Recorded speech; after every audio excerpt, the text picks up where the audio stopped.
तो शुरू करने से पहले I want to tell you guys कि मैं इस मानवा को ओन नहीं करती हूँ, तो अगर आपको इस मानवा को पढ़ना है तो प्लीज ऑथर के ऑफिशियल पेज पर जाकर ही पढ़ें। मोह्युक अपने बिस्तर पर लेटा सोच रहा था, अब मुझे किम होशिक की कमजोरी पता चल गई है। सोच रहा हूँ क्या बाकी म्योंगडोंग बॉसेस ने भी अपने बैंक बुक के साथ गड़बड़ की होगी। वो 400 बिलियन का डमी अकाउंट और वो पैसा जो real name financial transaction system लागू होते ही गायब हो जाएगा। अगर मैं वो पैसे बिना किसी को खबर हुए अपने हाथ ले लूं, तो चेयोन ब्रदर्स से बदला लेने में ये पैसे मेरे जबरदस्त फाइनेंशियल बैकअप होगा। फिर वो करवट बदलते हुए सोचता है, क्या कोई तरीका है जिससे मैं real name financial transaction system के ऐलान से पहले ही वो पैसे हासिल कर सकूं। अगली सुबह टेबल पर बैंक बुक्स और फाइल रखी थी। मोह्युक एक आदमी से कहता है, सब ठीक है, अब मैं हर 2 हफ्ते में लेजर चेक करूंगा और ये बैंक बुक्स मैं अपने पास ही रख रहा हूँ। तुम्हें इसमें कोई दिक्कत तो नहीं है ना? वो आदमी था म्योंगडोंग के 4 बॉसेस में से एक नो इंसॉक। मिस्टर नो कहता है, नहीं यंग मास्टर, मुझे कोई प्रॉब्लम नहीं है। फिर मोह्युक सवाल करता है, वैसे मिस्टर नो, आपके पास चेयरमैन की एक और बैंक बुक है ना?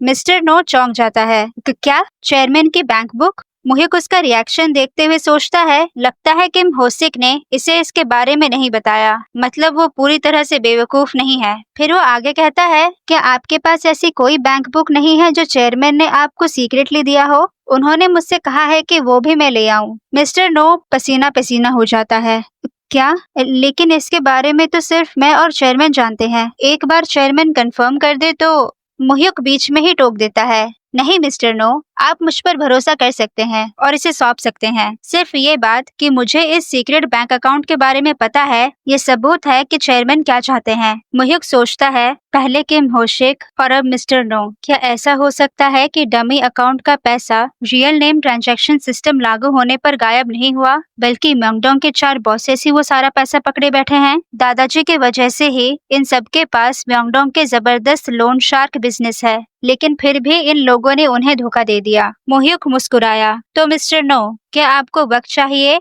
मिस्टर नो हिचकिचाते हुए कहता है, 2 हफ्ते नहीं, 1 हफ्ता, बस 1 हफ्ता काफी है। मोह्युक गहरी सांस छोड़ता है और खड़ा होता है, ठीक है मिस्टर नो, मैं 1 हफ्ता इंतजार करूंगा और इसके बारे में दादाजी को रिपोर्ट नहीं करूंगा। फिर मोह्युक दरवाजे की तरफ बढ़ता है और ठंडी नजर डालते हुए कहता है, मुझे पता है मेरे दादाजी ने आप सबके लिए बहुत कुछ किया है, लेकिन सीक्रेट बैंक बुक के साथ खिलवाड़ करना हद पार कर रहा है। मेरे दादाजी अभी भी पूरी तरह से स्वस्थ हैं, तो संभाल कर रहना। फिर मोह्युक चेतावनी देता है, जब कोई कुत्ता अपने मालिक को काट ले तो उसे ऐसे नहीं छोड़ दिया जाता, उसे इसकी सजा मिलती है, याद रखना। मिस्टर नो पसीने से तरबतर चुप रहता है। सीन शिफ्ट होता है दूसरे बिल्डिंग में। मोह्युक टेबल पर रखी बैंक बुक्स और लेजर चेक कर रहा है और सामने एक मजबूत आदमी बैठा है। मोह्युक नजरें टिकाए सोचता है, सिन शुंगेल, रेसलिंग चैंपियन, जिसे दादाजी ने बचपन से सपोर्ट किया है। शायद यही वजह है कि म्योंगडोंग के बॉसेस में से दादाजी के लिए ये सबसे ज्यादा रिस्पेक्ट और वफादारी रखता है। मोह्युक फाइल्स टेबल पर रख देता है, मैंने सारे बैंक बुक्स और लेजर्स अच्छे से चेक कर लिए हैं। क्या अब तुम चेयरमैन की सीक्रेट बैंक बुक मुझे सौंप सकते हो? शिन तुरंत अपनी सीट से खड़ा होता है, ओह, क्या उन्होंने तुम्हें वो भी कलेक्ट करने को कहा है? थोड़ा रुको, मैं अभी लेकर आता हूँ। इसके बाद वो दीवार पर टंगी चेयोन तेसन की एक तस्वीर को खिसकाता है, जिसके पीछे एक सीक्रेट तिजोरी सामने आती है। शिन बिना किसी हिचकिचाहट के तिजोरी खोलता है और उसमें से कुछ सामान निकाल कर मोह्युक को देता है। ये रहा वो बैंक बुक। मोह्युक उसे देखकर सोचता है, इसने पैसे के साथ कोई गड़बड़ नहीं की है। दादाजी का इस पर सबसे ज्यादा भरोसा करने की वजह साफ है। इसके बाद डायरेक्टर और मोह्युक बाहर निकलते हैं। शिन उन दोनों को छोड़ने आता है। वो हल्का सा झुककर कहता है, यंग मास्टर, अगली बार फिर मुलाकात होगी। मोह्युक हल्का सा झुकता है, जी मिस्टर शिन, अगली बार कहीं ज्यादा आरामदायक जगह पर मिलते हैं। शिन जवाब देता है, जरूर। कार सड़क पर चल रही होती है। मोह्युक पूछता है, क्या ये आखिरी वाला है मिस्टर यू जिगैंग? डायरेक्टर जवाब देता है, जी, चारों म्योंगडोंग के बॉसेस में से इनका तजुर्बा सबसे ज्यादा है। मोह्युक मन में सोचता है, यू जिगैंग, बाकी बॉसेस की तरह इसने मेरे दादाजी के अंडर में काम करके बिजनेस नहीं सीखा। 1970s में ये खुद दादाजी के बराबर का लोन शार्क था, जो म्योंगडोंग के लोन मार्केट में उनसे टक्कर लेता था। डायरेक्टर फिर सवाल करता है, क्या तुम मिस्टर यू जिगैंग का निकनेम जानते हो? मोह्युक हल्का सा मुस्कुराता है और सोचता है, ऑफ कोर्स, पता है, ये वो आदमी है जिसने अकेले उन गैंगस्टर्स को धूल चटाई थी जो म्यांगडोंग के लोन मार्केट पर कब्जा करने आए थे। दी हैमर प्रेसिडेंट यू जिगैंग। ऑफिस के अंदर यू जिगैंग काम कर रहा होता है जब डायरेक्टर और मुह्युक दरवाजे पर आते हैं। डायरेक्टर आवाज देता है, मिस्टर यू जिगैंग। यू बिना देखे जवाब देता है, बस 1 मिनट। फिर वो सोफे की तरफ इशारा करता है, वहाँ बैठो और इंतजार करो। डायरेक्टर को यू का ये रवैया बिल्कुल पसंद नहीं आता। उसकी आंखों में गुस्सा साफ दिखता है।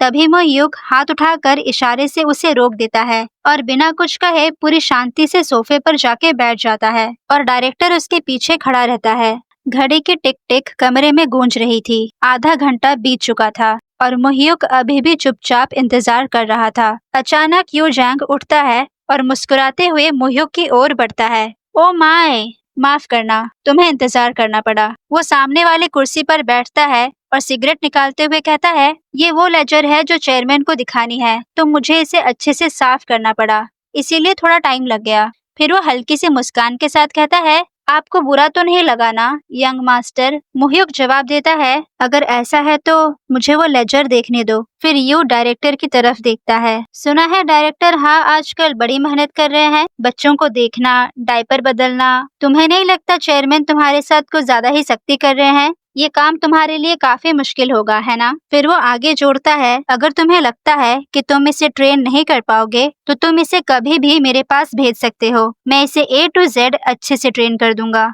डायरेक्टर हाँ गुस्से से कहता है, मिस्टर यू, जुबान संभाल कर बात कीजिए, ये चेयरमैन के पोते हैं। यू अपना सिगरेट एस्ट्रे में झाड़ते हुए कहता है, क्या है ये, जोशन डायनेस्टी? मुझे किसी बच्चे से बात करने में क्यों सावधानी रखनी चाहिए? इसे यंग मास्टर बुलाना ही काफी है। ऐसे पुराने जमाने वाला ड्रामा तो तुम्हारे जैसे वफादार लोगों को सूट करता है डायरेक्टर हाँ। ये सब मुझ पर मत थोपो, मैं इस धंधे में काफी वक्त से हूँ। फिर वो मुह्युक की ओर देखकर कहता है, यंग मास्टर, तुम्हें पता भी है तुम क्या देख रहे हो? क्यों फालतू में अपना टाइम खराब कर रहे हो? डायरेक्टर हाँ को पकड़ा दो, ये काम जल्दी निपट जाएगा। मुह्युक शांत आवाज में पन्ने पलटाते हुए कहता है, थोड़ा रुकिए, बस खत्म ही करने वाला हूँ। वो मन ही मन सोचता है, ये कितना बचकाना तरीका है मुझे उस्काने का, लेकिन मुझे फर्क नहीं पड़ता। लेजर में तो कोई गड़बड़ी नहीं है जो अपने आप में ही अजीब है, लेकिन अभी सबसे ज्यादा इम्पोर्टेंट है वो बैंक बुक। फिर मुह्युक कहता है, लेजर में कोई दिक्कत नहीं है, अब क्या तुम बैंक बुक सौंप सकते हो? यू तुरंत सवाल करता है, क्या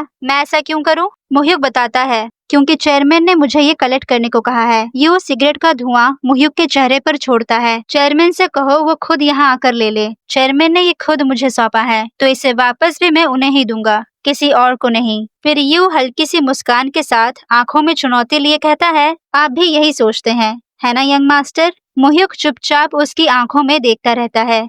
अगर आपको मेरी वीडियोस अच्छी लग रही है तो please comment down below and don't forget to like, share and subscribe. मिलते हैं नेक्स्ट वीडियो में, तब तक के लिए बाय।